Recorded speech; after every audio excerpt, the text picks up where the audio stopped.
जो भविष्य है उनके भविष्यों को रौंदा गया बूटों के तले। और कल की तो घटना लोकतांत्रिक हथियार पर ही हमला है। जब भड़केगी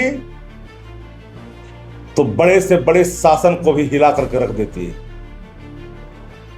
और लठमार सरकार को ये भूल जाती है कि बड़े से बड़े हाथी को एक चींटी शांत कर देता है।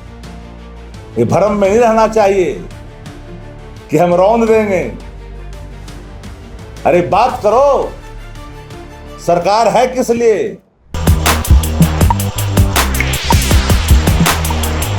नमस्कार, मेरा नाम है कुणाल और वही सब देख रहे हैं। देखिए, टीआरई 4 के अभ्यर्थियों को अब तेजस्वी यादव का समर्थन मिलने वाला है। तेजस्वी यादव के करीबी माने जाने वाले शक्ति सिंह और आरजेडी के मुख्य प्रवक्ता हैं, उन्होंने आज टीआरई 4 के कल जिस तरह से छात्रों पर लाठी बरसी और जिस तरह से उनको डिटेन किया गया, उस पर प्रतिक्रिया देते हुए क्या कुछ कह रहे हैं और किस तरह से समर्थन देंगे अभ्यर्थियों को और उनकी आवाज को बुलंद करेंगे। पहले सुनिए उनकी पूरी बातें। कल टीआरई 4 को लेकर के आंदोलन निकलने वाला था पटना कॉलेज से, लेकिन पटना कॉलेज से जो जैसे ही छात्र जुट रहे थे सबको गाड़ी में भर के डिटेन कर लिया गया और दिन भर जो है थाना में रखा गया।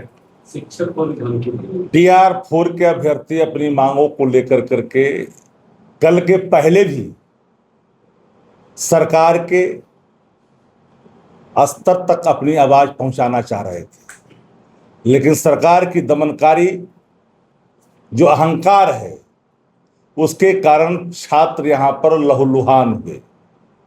डंडों की बरसात उनके शरीर पर हुआ, वाटर कैनन का इस्तेमाल हुआ।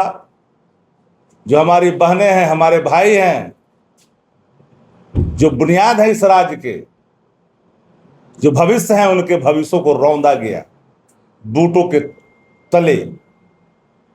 और कल की तो घटना लोकतांत्रिक हथियार पर ही हमला है। इस देश के अंदर में लोकतांत्रिक तरीके से अपनी बात रखने की सबको आजादी है। सत्ता प्रतिष्ठान इसका आकलन क्यों नहीं किया? सत्ता होती है सवालों को हल करने के लिए, सवाल खड़ा करने के लिए नहीं। जो परिस्थितियां उत्पन्न हुई थी उस परिस्थितियों से संवाद करनी चाहिए थी, लेकिन सत्ता पक्ष अहंकार में जी रहा है। ये भूल जाती है सत्ता पक्ष कि बिहार में 7 करोड़ की आबादी युवाओं की है और युवाओं को सपनों के साथ खिलवाड़ करने वाले लोगों को युवाओं के आक्रोश का सामना करना पड़ेगा। जन आक्रोश जब भड़केगी तो बड़े से बड़े शासन को भी हिला करके रख देती है। कदाचित ये भूले नहीं कि आपने जो जनादेश प्राप्त किया है मशीनरी मैनेजमेंट से, एयर स्ट्राइक रेट स्वाभाविक और ऑर्गेनिक नहीं है। चोरी से पास किया हुआ व्यक्ति कभी जो है परचम नहीं लहराता और चोरी से सरकार बनाया हुआ सरकार भी सरकार नहीं चला पाता। ये सरकार चोरी से बनी है, चुनाव आयोग के सहारे बनी है, मशीनरी मैनेजमेंट से बनी है। ये सरकार के 3 लक्षण हैं: बकैती, फेकैती और लठैती। ये सरकार 3 लक्षणों से जाने जा रही है।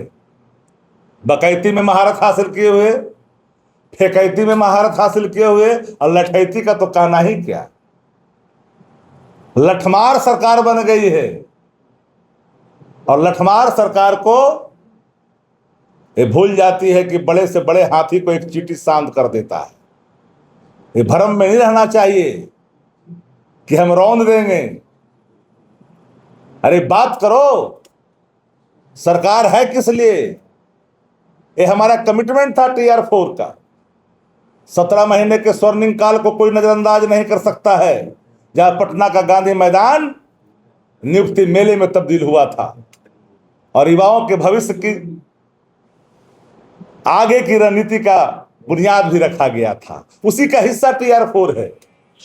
लेकिन आप टीआर 4 के अभ्यर्थियों को आपने आईना दिखाया है डंडे का। कभी अपने अंदर झांक करके देखो। एक लड़की ने बड़ा ही माकूल जवाब दिया कि मेरे टेस्ट लेते हो? अपना टेस्ट जरा एक बार देख के देखो तो पता चल जाएगा कि तुम्हारे अंदर एबिलिटी क्या है। ये मेरा मानना है कि जो दमनकारी नीति सरकार ने अभ्यर्थियों के साथ अपनाई है, अभी वक्त है, चेत जाओ, बुलाओ, बातचीत करो। जेल में डालने से समस्या का हल नहीं है। समस्याओं को निर्मूलता प्रदान करना चाहते हो तो समस्याओं के बीच संवाद की स्थिति उत्पन्न करो। सर, शिक्षा मंत्री का प्रेस कॉन्फ्रेंस। शिक्षा मंत्री बेचारा का नाम मत लो, वह मेरा मित्र है यार, कितना हम प्रहार करें। टीआरई 4 के नाम से अरे नहीं बोले। वो अभी भूल गए हैं, असर है पिछली सरकार का। अभी शिक्षा स्वास्थ्य मंत्री बुझा नहीं रहा है कि अब स्वास्थ्य मंत्री है कि शिक्षा मंत्री है। जो बच्चे प्रोटेस्ट कर रहे हैं वो यहाँ के नहीं है, टीआरई 4 के छात्र नहीं है, वो बाहर से आए हैं, मुंबई से आए हैं। ये बोल रहे हैं मुंबई में तो उन्हीं की सरकार वही मंगवाए हैं क्या? अगर शिक्षा मंत्री कह रहे हैं कि महाराष्ट्र से मुंबई से आया है तो सरकार तो नहीं की है। एक ऐसा बचकाना हरकत, एक ऐसी बचकानी बोल। शिक्षा मंत्री जी, झाड़ू पीठ पर लगाने से शिक्षा नहीं होता, शिक्षित बिहार नहीं होगा। शिक्षित बिहार करने के लिए संकल्पों को मूर्त रूप देना पड़ता है। तो जदयू के एमएलसी कह रहे हैं कि अगर 10-20 हजार की संख्या में अभ्यर्थी होते तब आंदोलन माना जाता, 150 की संख्या में आंदोलन नहीं माना जाएगा। ये कौन है? मैं नहीं जानता कौन है ये कौन आदमी है भाई? ये कैसे लोग हैं? कैसे कैसे लोग आ गए हैं भाई? सर, भाजपा प्रवक्ता बोल रही हैं कि जितने भी छात्र थे उसमें असामाजिक तत्व शामिल हुए थे। उनको आज छात्र असामाजिक तत्व बुझा रहा है। अगर उनकी भाषा ही उनके असामाजिक होने का प्रमाण दे रहा है। अनसोशल हो, रिकॉग्नाइज नहीं कर रहे हो, डर लग रहा है सामना करने से, खजाना खाली है, कटोरा लेके भीख मांग रहे हो। तो छात्र कह रहे हैं कि पक्ष तो साथ दे रहे हैं, विपक्ष भी साथ नहीं दे रहे हैं। विपक्ष तो लगातार साथ दे रहा है, तो बोलते कैसे हैं? विपक्ष तो लगातार, नेता प्रतिपक्ष लगातार बोले। 2 बार प्रेस कॉन्फ्रेंस। नैतिक समर्थन हमने पहले भी दिया है, आज भी दे रहा है, क्योंकि मेरे संकल्प का हिस्सा है।